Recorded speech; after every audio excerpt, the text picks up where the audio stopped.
आज हम इस वीडियो में चर्चा करेंगे कि कक्षा छठी की अध्याय 2 एनसीईआरटी की सीरीज में जिसमें अध्याय दूसरा का नाम आखेट खाद्य संग्रह से भोजन उत्पादन तक ये पाठ का शीर्षक है। इस बुक में तुषार नाम का एक बालक है जो रेल यात्रा करने के लिए जा रहा है। तुषार ने एक रिश्तेदार की शादी में दिल्ली से चलने जा रहा था। रेल में उसे खिड़की वाली सीट मिल गई जहाँ से वह बाहर का नजारा देखने में मग्न हो गया। तेज दौड़ती गाड़ी से उसने देखा कि पेड़ पौधे, घर, खेत, खलियान बड़ी तेजी से पीछे की ओर छूटते चले जा रहे हैं। तभी उसने चाचा ने उसके कंधे पर हाथ रखकर कहा, पता है, लोगों ने मात्र 150 साल पहले रेल से यात्रा करने के लिए शुरू की थी। बस तो इसके कुछ दशक बाद आई। तुषार सोचने लगा कि जब लोगों के पास आने जाने के लिए तेज रफ्तार वाली सवारियां नहीं थी तो क्या वे यात्रा ही नहीं करते थे? क्या वे अपनी सारी जिंदगी एक ही जगह पर बिता दिया करते थे?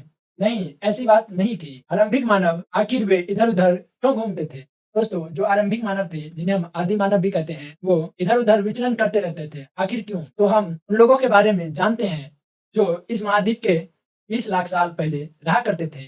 आज हम उन्हें आखेटक खाद्य संग्रह के नाम से जानते हैं। भोजन का इंतजाम करने की विधि के आधार पर उन्हें इस नाम से पुकारा जाता है। आमतौर पर खाने के लिए वे जंगली जानवरों का शिकार करते थे, मछलियों एवं चिड़िया पकड़ते थे, फल-फूल, दाने, पौधे, पत्तियाँ, अंडे इकट्ठा कर अपना भोजन का जुगाड़ करते थे। आखेटक खाद्य संग्राहक समुदाय के लोग एक जगह से दूसरी जगह पर घूमते रहते थे। ऐसा करने के कई कारण थे। पहला कारण यह कि अगर वे एक ही जगह पर ज़्यादा दिनों तक रहते, तो आसपास के पौधे, फूल और जानवर को खाकर समाप्त कर देते थे। इसलिए और भोजन की तलाश में उन्हें दूसरी जगह जाना पड़ता था। दूसरा कारण यह है कि जानवर अपने शिकार के लिए या फिर हिरन और मवेशी अपना चारा ढूँढने के लिए एक जगह से दूसरी जगह जाया करते थे। इसलिए इन जानवरों का शिकार करने वाले लोग भी इसके पीछे जाया करते थे। तीसरा कारण यह है कि पेड़ों और पौधों में फल-फूल अलग-अलग मौसम में आते हैं, इसलिए लोग इनकी तलाश में उपयुक्त मौसम के अनुसार इलाकों में घूमते होंगे। और चौथा कारण यह है कि पानी के बिना किसी भी प्राणी या पेड़-पौधे का जीवित रहना संभव नहीं होता और पानी झीलों, झरनों तथा नदियों में ही मिलती है। यद्यपि कई नदियाँ और झीलों का पानी कभी नहीं सूखता। कुछ झीलों और नदियों में पानी बारिश के बाद ही मिल पाता है, इसलिए ऐसा झीलों और नदियों के किनारे बसे लोगों को सूखे मौसम में पानी की तलाश में इधर-उधर जाना पड़ता होगा। अगला टॉपिक है आरंभिक मानव के बारे में जानकारी कैसे मिलती है। पुरातात्विक विदों को कुछ ऐसा वस्तुएं मिली जिनका निर्माण और उपयोग आखेटक खाद्य संग्रह किया करते थे। यह संभव है कि लोगों ने अपने काम के लिए पत्थरों, लकड़ियों और हड्डियों के औजार बनाए हों। इनमें से पत्थरों के औजार आज भी बचे हैं। इनमें से कुछ औजार का उपयोग फल-फूल काटने, हड्डियों और मांस काटने तथा पेड़ों की छाल और जानवरों की खाल उतारने के लिए किया जाता था।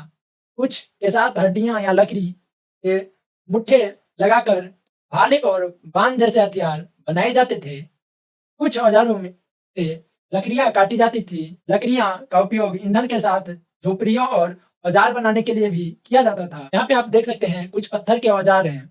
पत्थर के औजार का उपयोग बाएँ इंसान के खाने योग्य जड़ों को खोदने के लिए किया जाता था और दाएँ में जो चित्र है जानवर की खाल से बने वस्त्रों को सिलने के लिए किया जाता था। ये जो औजार देख रहे हैं दोस्तों, जहाँ एरो है, इस औजार का उपयोग जड़ों को खोदने के लिए किया जाता था और ये जो औजार है इसका उपयोग जानवर के खाल से वस्त्रों को सिलने के लिए किया जाता था। रहने की जगह निर्धारित करना। मानचित्र 2 को देखें। लाल त्रिकोण वाले स्थान वे पुरा स्थल हैं जहाँ पर आखेटक खाद्य संग्रह के होने के प्रमाण मिले हैं। इसके अलावा भी और कई स्थान पर आखेटक खाद्य संग्रह रहते थे। मानचित्र में कुछ गिने चुने स्थल ही चिन्हित किए गए हैं। कई पुरा स्थल नदियों और झीलों के किनारे पाए गए हैं। जैसे पुरा स्थल में देखिए बुर्जहोम, मेहरगढ़, थोड़ा जूम कर देते हैं, देखिए बुर्जहोम, मेहरगढ़, तिलांद, ओल्डी हवा, महागढ़ा, भीमबेटका, मुंबई, इनाम गांव, मुंगी, ब्रह्मागिरी, पयमपल्ली, कुर्नूल, कोलकाता, ताओ जवी हेडिंग, इन सारे स्थलों पर पुराने नगर दिखे हैं जहाँ पुरातात्विक लोग रहा करते थे। क्योंकि पत्थर के उपकरण बहुत महत्वपूर्ण थे, इसलिए लोग इस ऐसे जगह ढूंढते रहते थे जहाँ अच्छे पत्थर मिल सके। भीमबेटका आधुनिक मध्य प्रदेश में है। इस पुरातत्व स्थल पर गुफाएं व कंदराएं मिली हैं। लोग इन गुफाओं में इसलिए रहते थे क्योंकि यहाँ उन्हें बारिश, धूप और हवाओं से राहत मिलती थी। ये गुफाएं नर्मदा घाटी के पास है। क्या तुम बता सकते हो कि रहने के लिए लोगों ने यह जगह क्यों चुनी होगी? यहाँ देखिए एक शैल चित्र है। शैल चित्र, इनसे हमें क्या पता चलता है? जिन गुफाओं में लोग रहते थे उनमें से कुछ की दीवारों पर चित्र मिले हैं। इनमें कुछ सुंदर उदाहरण मध्य प्रदेश और दक्षिण उत्तर प्रदेश की गुफाओं से मिले हैं। इनमें जंगली जानवरों का बड़ी कुशलता से सजीव चित्रण किया गया है। पुरास्थल। देखिए दोस्तों, ये एक परिभाषा है, इस पे ध्यान दीजिए। पुरास्थल, पुरास्थल उस स्थान को कहते हैं जहाँ औजार, बर्तन और इमारतों जैसी वस्तुएं के अवशेष मिलते हैं। ऐसे वस्तुओं का निर्माण लोगों ने अपने काम के लिए किया था और बाद में वे उन्हें भी छोड़ गए। ये जमीन के ऊपर, अंदर, कभी-कभी समुद्र और नदी के तल पर भी पाए जाते हैं। इन पुरास्थलों के बारे में आपको अगले अध्याय में बताया जाएगा। आग की खोज। दोस्तों, ये टॉपिक बड़ा रोचक है। आग की खोज। मानचित्र 2 में कुरनूल गुफा ढूंढो। पृष्ठ संख्या 12 में, जहाँ अभी जो हम देखे थे मानचित्र, वही है मानचित्र 2, जहाँ कुरनूल की गुफा है। यहाँ राख के अवशेष मिले हैं। इसका मतलब है कि आरंभिक लोग आग जलाना सीख गए थे। आग का इस्तेमाल कई कार्यों के लिए किया गया होगा, जैसे कि प्रकाश के लिए, मांस भूनने के लिए और खतरनाक जानवरों को दूर आदि भगाने के लिए। आज हम आग का उपयोग किस लिए करते हैं, इस बात की चर्चा अपने दोस्तों में करें। नाम और तिथियां।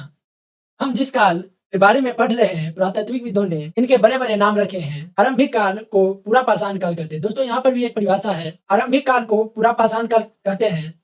यह 2 शब्दों, पुरा यानी प्राचीन और पाषाण यानी पत्थर से बना है। जिस काल में लोग पत्थर का उपयोग ज़्यादा करते थे, उस काल को पूरा पाषाण काल कहते हैं। यह नाम पुरान स्थलों से प्राप्त पत्थरों के औजार के महत्व को बताता है।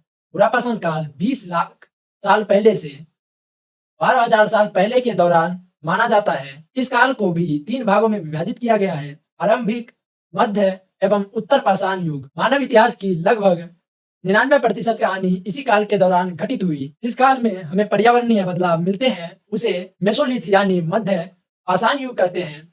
इसका समय लगभग 12,000 साल पहले से लेकर 10,000 साल पहले तक माना गया है। इस काल के पाषाण औजार आमतौर पर बहुत छोटे होते थे। इन्हें माइक्रोलिथ यानी लघु पाषाण कहा जाता था। दोस्तों, जिस काल में औजार छोटे होते थे, उसे लघु यानी छोटा पाषाण कहा जाता था। प्रायः इन औजारों में हड्डियां या लकड़ियां के मुट्ठे लगाकर हसिया और आरी जैसे औजार मिलते हैं।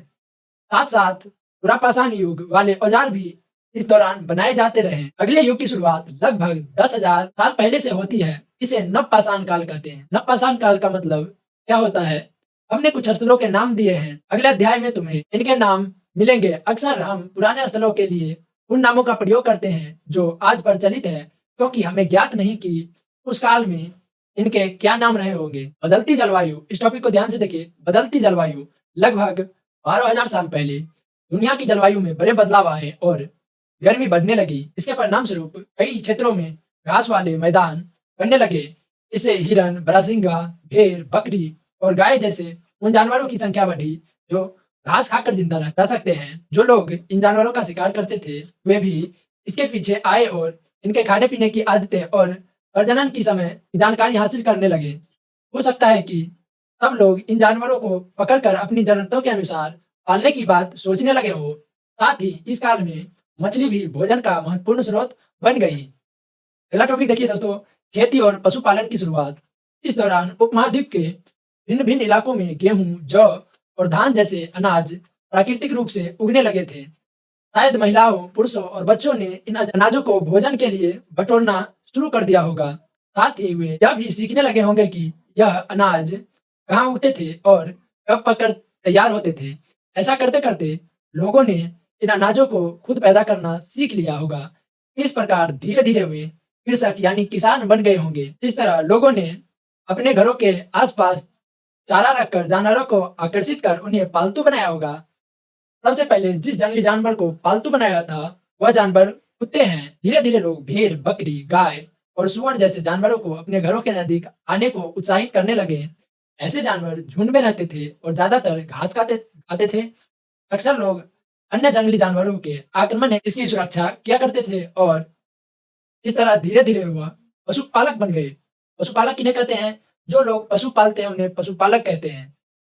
क्या तुम बता सकती हो कि सबसे पहले कुत्तों को ही पालतू क्यों बनाया गया? इसकी चर्चा अपने दोस्तों में करें। घरेलूकरण की प्रक्रिया। लोगों द्वारा पौधे उगाने और जानवर की देखभाल करने को घरेलूकरण की प्रक्रिया का नाम दिया गया है। अपनाए गए ये पौधे तथा जानवर अक्सर जंगली पौधों तथा जानवर से भिन्न होते हैं। इसकी वजह यह है कि इस प्रक्रिया के तहत अपनाए गए पौधे या जानवर का लोग चयन करते थे। उदाहरण के तौर पर लोग उन्हें पौधों तथा जानवरों का चयन करते थे जिनके बीमार होने की संभावना कम हो। यही नहीं, लोग उन्हीं पौधे को चुनते थे जिनके बड़े दाने वाले अनाज पैदा होते थे। साथ ही जिनकी मजबूत डंठलें अनाज के पके दाने के भार को संभाल सके। ऐसा पौधा के बीज को संभाल कर रखा जाता है ताकि फिर से उगने के लिए उन्हें उनके गुण सुरक्षित रह सके। उन्हीं जानवरों को आगे प्रजनन के लिए चुना जाता है जो आमतौर पर अहिंसक होते हैं। इसलिए हम देखते हैं कि पाले गए जानवर तथा कृषि के लिए अपनाए गए पौधे जंगली जानवरों तथा पौधों से धीरे धीरे भिन्न होते गए। मिसाल के तौर पे जंगली जानवरों की तुलना में पालतू जानवरों के दांत और सींग छोटे होते हैं। इन दांतों को देखो, ये जो दांत है दोस्तों, इन्हें देखिए। इनमें से कौन सा जंगली सुअर का और कौन सा पालतू सुअर का है, इसकी चर्चा आप करें। ये जो बड़ा दांत है, ये जंगली सुअर का है और ये छोटा दांत है, ये पालतू सुअर का है। क्योंकि ये यहाँ हम पढ़ते हैं कि जो हिंसक होते थे जानवर, उनके दाँत और सींग बड़े होते थे और जो पालतू जानवर होते थे, उनके दाँत और सींग छोटे होते थे। यह प्रक्रिया पूरी दुनिया में धीरे-धीरे चलती रही। यह करीब 12,000 साल पहले शुरू हुई। वास्तव में आज हम जो भोजन करते हैं, वो इसी प्रक्रिया की वजह से है। कृषि के लिए अपनाई गई सबसे प्राचीन फसलों में गेहूँ तथा जौ आते हैं। जो फसल सबसे पहले उपजाई गई थी, उसमें गेहूँ और जौ ज़्यादा चर्चित है। उसी तरह सबसे पहले पालतू बनाए गए जानवरों में कुत्ते के बाद भेड़-बकरी आते हैं। अनाज के उपयोग। अनाज का उपयोग बीज के रूप में, खाद यानी भोजन के रूप में, उपहार के रूप में, भंडारण के लिए। नवीन जीवन शैली। तुम किसी पौधे के बीज को बोकर देखो, तुम पाओगी कि ऐसे विकसित होने में कुछ वक्त लगता है। इनमें कुछ दिन, महीने या फिर साल तक लग सकते हैं। इसलिए जब पौधे उगने लगे तो इसकी देखभाल के लिए उन्हें एक ही जगह पर लंबे समय तक रहना पड़ा था। जो लोग थे पहले के, जो खेती करना शुरू कर दिए थे, उन लोगों को बीज बोने के बाद उसके पकने तक का इंतज़ार करने के लिए लंबे समय तक रहना पड़ा था। बीज बोने से लेकर फसलों के पकने तक, पौधे की सिंचाई करने, खरपतवार हटाने, जानवरों और चिड़ियों से इनकी सुरक्षा करने जैसे बहुत से काम शामिल थे। कटाई के बाद अनाज का उपयोग बहुत संभाल कर करना पड़ता था। अनाज को भोजन और बीज दोनों ही रूपों में बचाकर रखना आवश्यक था। इसलिए लोगों को इसके भंडारण की बात सोचनी पड़ी। बहुत से इलाके के लोगों ने मिट्टी के बड़े-बड़े बर्तन बनाए, टोकरियाँ बुनी या फिर ज़मीन में गड्ढा खोदा। क्या तुम्हें लगता है कि शिकारी या भोजन संग्रह करने वाले बर्तन बनाते और उनका उपयोग करते होंगे? अपने जवाब का कारण बताओ। जानवर चलते-फिरते खाद्य भंडार। जानवर बच्चे देते हैं, जिससे उनकी संख्या बढ़ती है। अगर जानवर की देखभाल की जाए तो इसकी संख्या तो बढ़ती ही है, साथ ही उसे दूध भी प्राप्त होता है, जो भोजन का एक अच्छा स्रोत है। यही नहीं, जानवर से हमें मांस भी मिलता है। दूसरे शब्दों में, पशुपालक भोजन के भंडारण का तरीका है।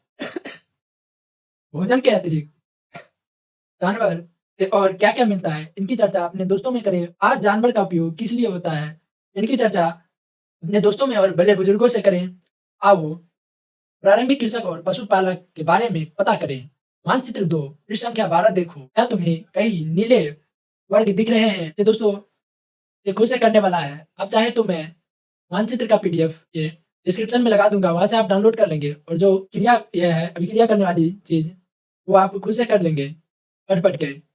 इनमें से प्रत्येक बिंदु उस जगह को दर्शाता है जो पुरातात्विकविदों को शुरुआती कृषक और पशुपालक के होने का साक्ष्य मिले हैं। ये पूरे उपमहाद्वीप में पाए गए हैं। इनमें सबसे महत्वपूर्ण पश्चिमोत्तर क्षेत्र में है, आधुनिक कश्मीर में और पूर्वी तथा दक्षिणी भारत में पाए गए हैं। वास्तव में ये निर्दिष्ट स्थान कृषकों और पशुपालकों की बस्तियां थी या नहीं, इसे जांचने के लिए वैज्ञानिक खुदाई में मिले पौधे और पशुओं की हड्डियां के नमूने का अध्ययन करते हैं। इनमें से सबसे रोचक जले हुए अनाज के दाने के अवशेष होते हैं। ऐसा लगता है कि ये गलती से या फिर जानबूझकर जलाए गए होंगे। वैज्ञानिक इन अनाज के दानों की पहचान कर सकते हैं। इस तरह हमें पता चलता है कि इस उपमहाद्वीप के विभिन्न भागों में बहुत सारी फसल उगाई जाती रही होगी। वैज्ञानिक विभिन्न जानवरों की हड्डियों की भी पहचान कर सकते हैं। अस्थायी जीवन की ओर पुरातात्विकविदों को कुछ पुरास्थल पर झोपड़ियां और घरों के निशान मिले हैं, जैसे कि बुरझोम। वर्तमान कश्मीर में लोग गड्ढे के नीचे घर बनाते थे, जिन्हें गर्तवास कहा जाता है। इनमें उतरने के लिए सीढ़ियां होती थी, इससे उन्हें ठंडे के मौसम में सुरक्षा मिलती होगी। पुरातात्विकविदों को झोपड़ियां के अंदर और बाहर दोनों ही स्तरों पर आग जलने की जगह मिली है। ऐसा लगता है कि लोग मौसम के अनुसार घर के अंदर या बाहर खाना पकाते होंगे। बहुत सारी जगहों से पत्थर के अनाज पत्थर के औजार मिले हैं, इनमें से कई ऐसे हैं जो पुरातात्विक युगीन उपकरण से भिन्न हैं, इसलिए उन्हें नव युग का माना जाता है। इनमें वे औजार भी हैं जिनकी धार और अधिक पैने करने के लिए उन पर पॉलिश चढ़ाई जाती थी। ओखली और मसूल का प्रयोग अनाज तथा वनस्पतियों से प्राप्त अन्य चीजों को पीसने के लिए किया जाता था। आज हजारों साल बाद भी ओखली और मुसल का प्रयोग अनाज पीसने के लिए किया जाता है। उसी तरह प्राचीन प्रस्तयुगीन औजार का निर्माण और प्रयोग लगातार होता रहा। कुछ औजार हड्डियों से भी बनाए जाते थे, जो देख सकते हैं आप लोग स्क्रीन पे।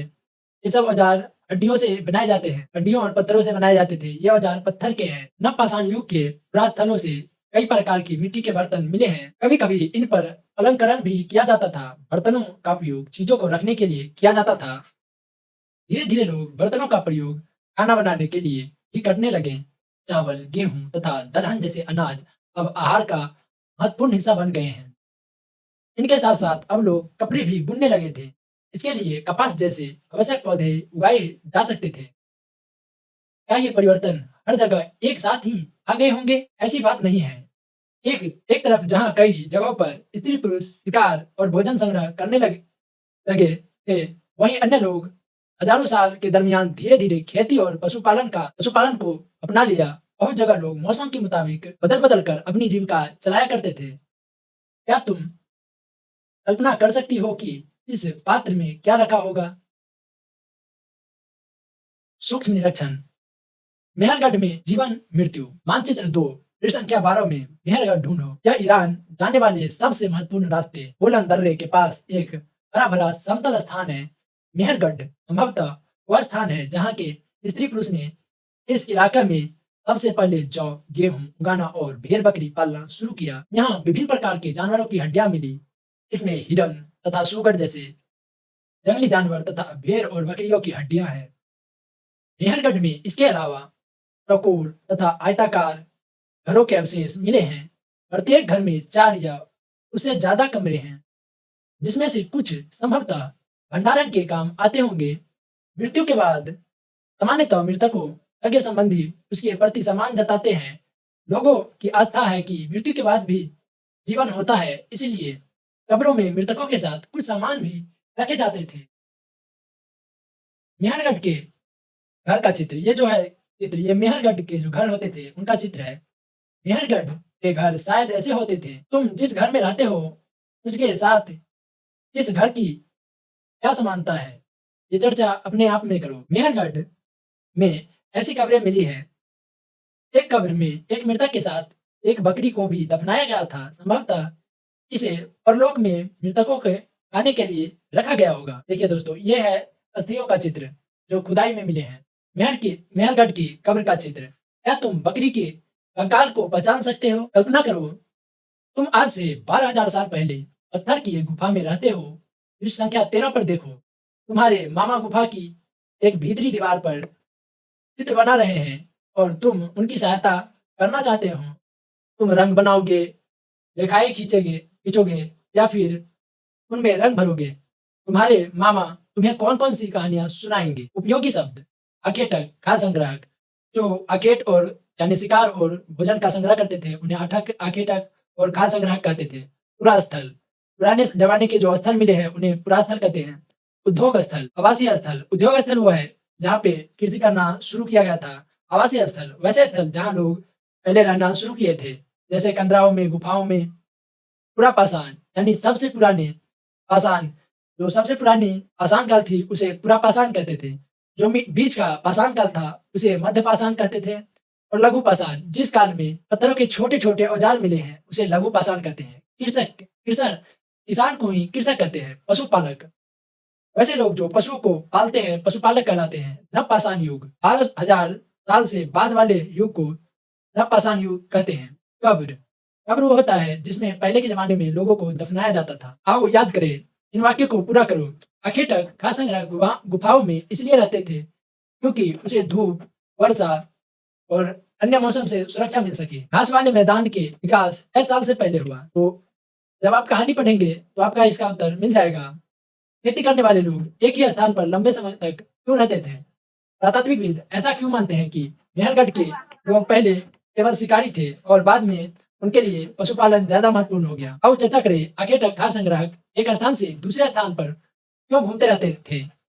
उनकी यात्रा और आज की हमारी यात्रा के कारणों में क्या समानता है या क्या भिन्नताएं हैं। आखिर तक खाद्य संग्राहक आग का उपयोग किन किन चीजों के लिए करते थे, क्या तुम आज आग का उपयोग इनमें से किस चीज के लिए करोगे।